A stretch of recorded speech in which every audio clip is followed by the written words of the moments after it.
Hello ভাইরা, কেমন আছো সবাই? আশা করছি ভালোই আছো। আমরা আজকে বাংলা দ্বিতীয় পত্রের খুব সহজ একটা টপিক নিয়ে আলোচনা করব।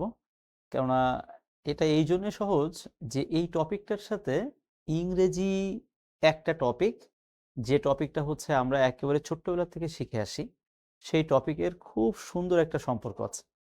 আমরা ছোট্টবেলা থেকে কি শিখেছি? ইংলিশ গ্রামারে বিশেষ করে আমরা কিন্তু সবাই মোটামুটি টেন্সটা একটু শেখার চেষ্টা করেছি সেই ছোটবেলা থেকে, তাই না? তো আজকে আমরা বাংলায় এমন একটা টপিক পড়ব যে টপিকের সাথে ইংরেজি টেন্সের হচ্ছে একেবারেই হুবহু কানেকশন রয়েছে। কিন্তু দুঃখের বিষয় হলো সত্যি যে আসলে আমাদের দেশের শিক্ষার্থীদের দেখা যায় যে তারা ইংরেজি টেন্স মোটামুটি ভালোই পারে, কিন্তু ওই টেন্সের সাথে সম্পৃক্ত যখন বাংলায় আরেকটা প্রশ্ন আসে তখন সে ঠিকই ভুল করে আসে। তো চলো তাহলে যাতে ভুল না হয় সেটা নিয়ে আজকে আমরা একটু কথা বলবো এবং সেটা নিয়ে কাজ করব।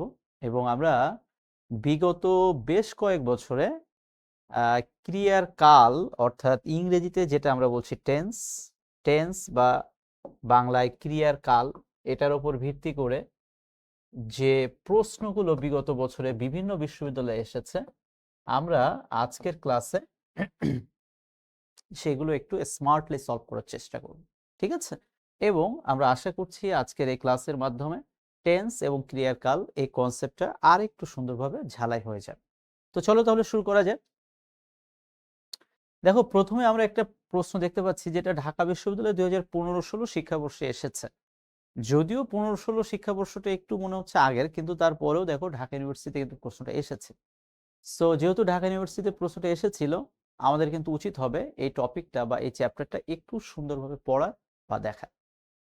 দেখো, প্রশ্নটা হচ্ছে যে অতীতের অভ্যাসজনিত কার্য বোঝাতে কোন কাল ব্যবহৃত হয়। আমাদের একটা কথা মনে রাখতে হবে যে প্রশ্নটার মধ্যে ছোট্ট একটা টুইস্ট আছে বা ছোট্ট একটা রহস্য আছে। রহস্যটা হচ্ছে অভ্যাসজনিত কার্য। সবসময় আমরা মনে রাখবো যে অতীতকালে যে কোনো সময় তুমি যে কোনো অভ্যাস তোমার থাকতেই পারে। যেমন তুমি এখন বলতে পারো যে আমি যখন ছোট ছিলাম তখন আমি প্রতিদিন ক্রিকেট খেলতাম। তুমি এখন বলতে পারো আমি আহ, আগে প্রতিদিন খুব সকালে ঘুম থেকে উঠতাম। তো এই যে দেখো, ঘটনাগুলো অতীতকালের, কিন্তু এই অতীতকালের ঘটনাগুলো কি ছিল তোমার? একটা সময় তোমার এটা অভ্যাস ছিল। তার মানে অতীতকালে তোমার দ্বারা ঘটে যাওয়া যে কোনো অভ্যাসগত ঘটনা বা কার্যাবলীকে আমরা সবসময় মনে রাখবো সেটা হচ্ছে নিত্যবৃত্ত কাল। মূল কালটা হচ্ছে নিত্যবৃত্ত। এবার যেহেতু এটা অতীতকালের ঘটনা, সেই জন্য এটা হচ্ছে নিত্যবৃত্ত অতীতকাল। দেখো, এখানে খুব সুন্দর করে একটা এক্সাম্পল তোমাদের জন্য দেওয়া হয়েছে যে অতীতকালের যে ক্রিয়ার সাধারণ অভ্যস্ততা অর্থে ব্যবহৃত হয় তাকে নিত্যবৃত্ত অতীতকাল বলে। যেমন দেখো, এখানে সুন্দর একটা এক্সাম্পল যে আমরা তখন রোজ সকালে নদী তীরে ভ্রমণ করতাম। তো এটা কিন্তু অতীতকাল নির্দেশ করছে, কিন্তু যেহেতু এখানে বলা হচ্ছে রোজ সকালে এবং প্রতিদিন তোমার কিন্তু একটা অভ্যাস ছিল। তো এই যে অতীতকালে তোমার দীর্ঘদিনের একটা অভ্যাস ছিল, যে অভ্যাসটা তুমি একটা সময় অভ্যস্ত ছিলে যে অভ্যাসে, এটা বোঝাতে সবসময় আমরা মনে রাখবো নিত্যবৃত্ত অতীত বোঝানো হয়ে থাকে। আশা করছি বিষয়টা বুঝতে পেরেছ। পরবর্তী প্রশ্ন যে আজ যদি বাবা আসতেন কেমন মজা হতো, বাক্যটিতে কোন কালের বিশিষ্ট প্রয়োগ ঘটেছে? নবম দশম শ্রেণীর ব্যাকরণ বইটা অবশ্যই পড়তে হবে, কথাটা বারবার বলেছি। এবং পড়তে যেয়ে দেখবা নতুন বই বা পুরনো বই যে বইটাই পড়ো না কেন, ক্রিয়ার কাল নামে একটা চ্যাপ্টার আছে, এবং সেই চ্যাপ্টার থেকে সুন্দর করে এই চ্যাপ্টারটা একটু পড়ে নেবা। ঠিক আছে? এই চ্যাপ্টারটা পড়তে গেলে দেখবা যে একেবারে ইংরেজি টেন্স আর বাংলা কাল একেবারে সেম টু সেম। জাস্ট ইংরেজিতে যেটা প্রেজেন্ট ইনডিফিনিট, বাংলা সেটা সাধারণ বর্তমান। ইংরেজিতে যেটা প্রেজেন্ট কন্টিনিউয়াস, বাংলা সেটা ঘটমান বর্তমান। ইংরেজিতে যেটা প্রেজেন্ট পারফেক্ট, বাংলা সেটা পুরা ঘটিত বর্তমান। জাস্ট এই পার্থক্যটাই, এছাড়া কিছু। এবং বই থেকে বিশেষ করে এই যে কালের বিশিষ্ট প্রয়োগ, যেগুলো যে কোনো কালের যে বিশেষ প্রয়োগ, যে এক্সাম্পলগুলো রয়েছে, এটা একটু সুন্দর করে পড়ে নেব। আমরা মনে রাখবো, একটু আগেই বলছিলাম নিত্যবৃত্ত অতীতের কথা। এবং নিত্যবৃত্ত অতীতের বেশ কিছু বিশেষ প্রয়োগ কিন্তু আছে। এই বিশেষ প্রয়োগগুলো আমাদের মনে রাখতে হবে। কামনা প্রকাশে, অসম্ভব কল্পনায় এবং সম্ভাবনা প্রকাশে সাধারণত নিত্যবৃত্ত অতীতকাল ব্যবহৃত হয়ে থাকে। তো কামনা প্রকাশে দেখো, আর যদি বাবা আসতেন কেমন মজা হতো, এই জন্য আমরা এটা বলছি নিত্যবৃত্ত অতীতকাল। আশা করছি বিষয়টা বুঝতে পেরেছ। সন্ধ্যায় সূর্য অস্ত যায়, উদাহরণটি কোন বর্তমানকালে? এটা একেবারে সহজ কথা। সন্ধ্যায় সূর্য অস্ত যায়, এটা হচ্ছে স্বাভাবিক বা অভ্যস্ততা বোঝালে সাধারণত নিত্যবৃত্ত বর্তমান। একটু আগে আমরা আলোচনা করছিলাম নিত্যবৃত্ত অতীত নিয়ে। কেন অতীত নিয়ে? যে ঘটনাগুলো অতীতকালের অভ্যস্ততা ছিল। আর এইটা কি বোঝানো হচ্ছে? এটা বোঝানো হচ্ছে একেবারেই অ্যাজ ইউজুয়াল, একটা স্বাভাবিক বা অভ্যস্ততা বা সাধারণ একটা ঘটনা, এবং সাধারণ ঘটনা বোঝাতে সাধারণত নিত্যবৃত্ত বর্তমানকাল ব্যবহৃত হয়ে থাকে। পরবর্তী প্রশ্ন, জাহাঙ্গীরনগর বিশ্ববিদ্যালয়ে এসেছিল যে কে জানে সে আর আসবে কিনা। এই উদাহরণটি কোন বর্তমানকালের? আমরা মনে রাখবো ভবিষ্যতের সম্ভাবনা বা অনিশ্চয়তা বোঝাতে ঘটমান বর্তমানকাল ব্যবহৃত হয়। ভবিষ্যতে সম্ভাবনা বা অনিশ্চয়তা বোঝাতে সবসময় আমরা মনে রাখবো যে ঘটমান বর্তমান কাল ব্যবহৃত হয়। এই জন্যে এই প্রশ্নের উত্তর হচ্ছে ঘটমান বর্তমান। তাহলে এটা কি হলো? এটা কিন্তু একটা শর্টকাট। হতে পারে সম্ভাবনা, হতে পারে অনিশ্চয়তা। এটা বোঝাতে সবসময় কি হবে? এটা বোঝাতে সবসময় হবে ঘটমান বর্তমান কাল। পরবর্তী প্রশ্ন যেটা গুচ্ছতে এসেছে, আমরা দেখতে পাচ্ছি যে কোনটি ঘটমান অতীত কাল নির্দেশক বাক্য। তাহলে ঘটমান অতীত বলতে কি বোঝায়? আমি যদি ঘটমান অতীত বুঝি, ইংরেজিতে যেটাকে বলা হয় past continuous tense. Continuous, NUOUS, ইংরেজিতে যেটা পাস্ট কন্টিনিউয়াস টেন্স, বাংলায় হচ্ছে জাস্ট সেটাই হচ্ছে ঘটমান অতীতকাল।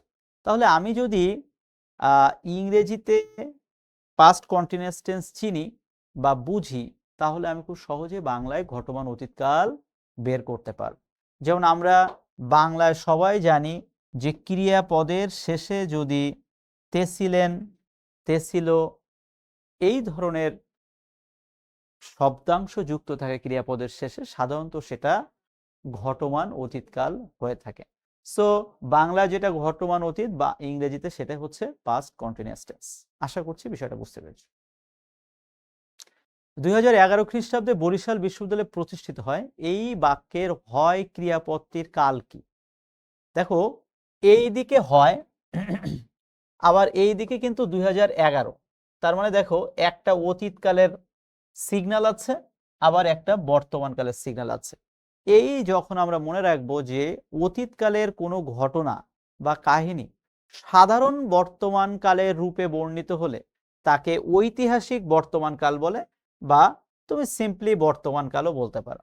মনে করো পরীক্ষায় ঐতিহাসিক বর্তমান নেই, ধরে নাও পরীক্ষায় ঐতিহাসিক শব্দটা নেই, পরীক্ষায় বর্তমান আসছে, তখনই কিন্তু উত্তর হবে বর্তমান। দেখো, এই প্রশ্নটা উত্তর করা কিন্তু এত সহজ না। কেন সহজ না?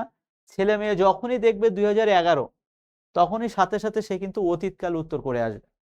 কিন্তু না, আমাদের মনে রাখতে হবে অতীতকালে হয়তোবা বরিশাল বিশ্ববিদ্যালয় প্রতিষ্ঠিত হয়েছিল, কিন্তু এই বাক্যটা দ্বারা প্রকাশিত হচ্ছে এই বাক্যের যে ক্রিয়া, সেই ক্রিয়াটা হচ্ছে বর্তমানকালের ক্রিয়া, আর সেই জন্য আমরা বলছি এটা বর্তমানকাল। বুঝতে পেরেছো?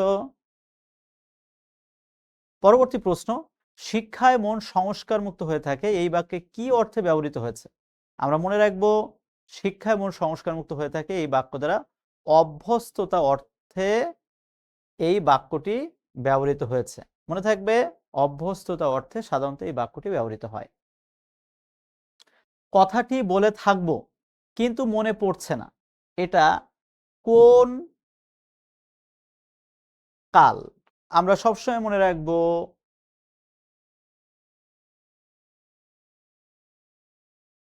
কথাটি বলে থাকবো, এই যে ক্রিয়াপদের সাথে বা শেষে বে, বো বা বেন ইত্যাদি থাকলে সাধারণত সেটা কি হয়? সাধারণত সেটা হয় হচ্ছে ভবিষ্যৎকাল। আর কথাটি বলে থাকবো কিন্তু মনে পড়ছে না, এই যে বলে থাকবো, এটা দ্বারা পুরা ঘটিত বর্তমান কাল, অর্থাৎ ইংরেজিতে আমরা যদি বলি যে ফিউচার পারফেক্ট টেন্স, এটাই বোঝানো হচ্ছে। এবার আমি পরীক্ষায় ভালো করেছি, এটি কোন কালের উদাহরণ? এই যে করেছি, আমরা মনে রাখবো ক্রিয়াপদের সাথে যদি আছো, আছি, আছেন ইত্যাদি থাকে, তাহলে আমরা মনে রাখবো ইংরেজিতে সেটা প্রেজেন্ট পারফেক্ট টেন্স। আবার বলছি, বাংলা ক্রিয়াপদের সাথে যদি তুমি কখনো দেখো আছি, আছো, আছেন, ক্রিয়াপদের সাথে আছি, আছো, আছেন, ক্রিয়াপদের সাথে যদি এইগুলো দেখা যায়, চোখ বন্ধ করে মনে রাখবা সেটা প্রেজেন্ট পারফেক্ট টেন্স। আর ইংরেজিতে যেটা প্রেজেন্ট পারফেক্ট টেন্স, বাংলায় সেটাকে বলা হয় পুরাঘটিত বর্তমান কাল। তাহলে দেখো ভাই, যেটা ক্লাসের শুরুতে বলেছিলাম, আবারও বলছি, যে তুমি যদি ইংরেজিতে টেন্সটা ভালোভাবে বোঝো, বাংলায় কিন্তু অটোমেটিকভাবে এটা বুঝবা। কেন বুঝবা? ওই একই জিনিস, জাস্ট টার্মটা একটু আলাদা। আমি কি বোঝাতে পেরেছি? জাস্ট একটু টার্মটা চেঞ্জ করলে এটা হয়ে যাচ্ছে। তো আমার মনে হয় যে যেহেতু অল্প একটু এখানে শব্দগত পার্থক্য আছে, একটু ভালোভাবে পড়লে আমার মনে হয় এটা উত্তর করা সম্ভব। Thank you. পরবর্তী প্রশ্ন, যে বুকের রক্তে লিখেছি একটি নাম বাংলাদেশ, বাক্যটি কোন কালের উদাহরণ? আমরা মনে রাখবো এটা হচ্ছে পুরা ঘটিত বর্তমান কাল, অর্থাৎ যে ক্রিয়া কিছু আগে শেষ হয়েছে কিন্তু তার ফল এখনো রয়েছে, তাকে পুরা ঘটিত বর্তমান কাল বলে। যেমন এবার মা খেতে ডেকেছেন, একইভাবে বুকের রক্তে লিখেছি একটি নাম যার নাম বাংলাদেশ। খুবই সুন্দর কথা। পরবর্তী প্রশ্ন, রাজশাহী বিশ্ববিদ্যালয় 2022-23 শিক্ষাবর্ষে এসেছে খুবই সহজ প্রশ্ন, যে আমার আশীর্বাদ নিও, বাক্যটি কোন কালের? অর্থাৎ এখানে বলা হচ্ছে যে আমরা সবসময় মনে রাখবো যে আদেশ, অনুরোধ, উপদেশ, প্রার্থনা, উপেক্ষা ইত্যাদি যখন কোনো বাক্য দ্বারা প্রকাশিত হবে, তখন সেটা হয়ে যাবে হচ্ছে অনুজ্ঞা বর্তমান। অনুজ্ঞার বিষয়টা একটু মনে করিয়ে দিই, যে কোনো সময় বিশ্ববিদ্যালয় লেভেলে পরীক্ষায় প্রশ্ন এসেছে, যে বাক্য দ্বারা আদেশ, অনুরোধ, উপদেশ, প্রার্থনা ইত্যাদি বোঝানো হবে, তখন মনে রাখবা ওই বাক্যকে বলা হবে অনুজ্ঞা বাক্য। যেমন আমি তোমাকে বললাম যে এক্ষুনি পড়তে বস, এটা দ্বারা আমি অনুরোধ করলাম বা আদেশ করলাম, যাই করলাম না কেন, এটা হচ্ছে একটা অনুজ্ঞাবাচক বাক্য। আশা করছি বিষয়টা বুঝতে পেরেছো। কোনটি নিত্যবৃত্ত অতীত, এটা নিয়ে অনেক কথা বলেছি। এই যে আমি একটা সময় তাকে পড়াতাম, এই যে অতীতকালে সাধারণ একটা অভ্যস্ততা বোঝানো হচ্ছে, দ্যাটস ওয়াই আমরা এটাকে বলছি নিত্যবৃত্ত অতীতকাল।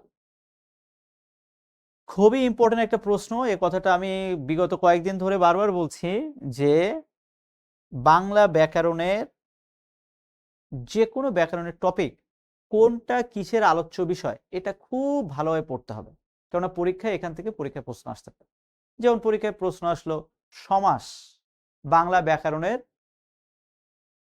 কোনটির আলোচ্য বিষয়, তো তোমাকে এটা জানতে হবে যে বাংলা ব্যাকরণের এটার আলোচ্য বিষয়।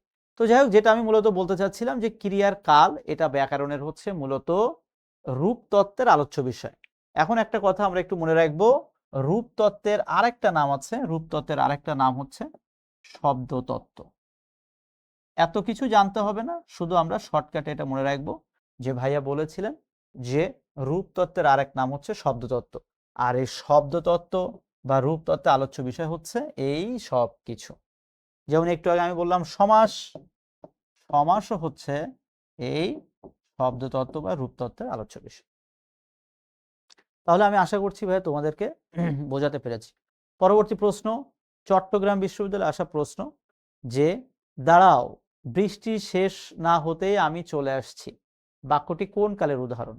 একেবারে সহজ প্রশ্ন, এটা হচ্ছে ঘটমান বর্তমান কালের উদাহরণ। বারবার একই প্রশ্ন আসছে, যেটা আমরা জিএসটিতে আসতে দেখছি মাত্রই, যে নিত্য অতীতকালের উদাহরণ কোনটি? বারবার একই কথা বলছি, যে অতীতকালে যে ক্রিয়া সাধারণত অভ্যস্ততা অর্থে ব্যবহৃত হয়, সেটাই হচ্ছে মূলত নিত্যবৃত্ত অতীতকাল।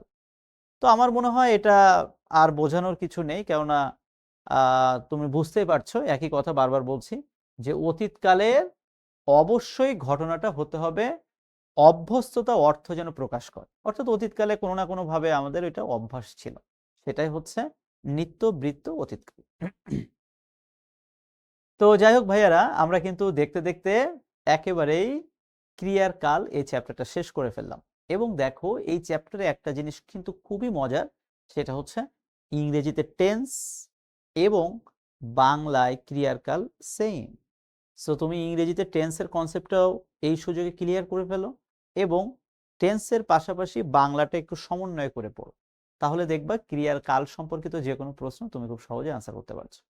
এটার পাশাপাশি আরেকটা শর্টকাট একটু বলে রাখি, ক্রিয়ার কালের যে বিশিষ্ট প্রয়োগ যেটা তোমাদের ব্যাকরণ বইয়ে আছে, এই ক্রিয়ার কালের বিশিষ্ট প্রয়োগটা এটাও খুবই সুন্দর করে পড়ে রাখবা।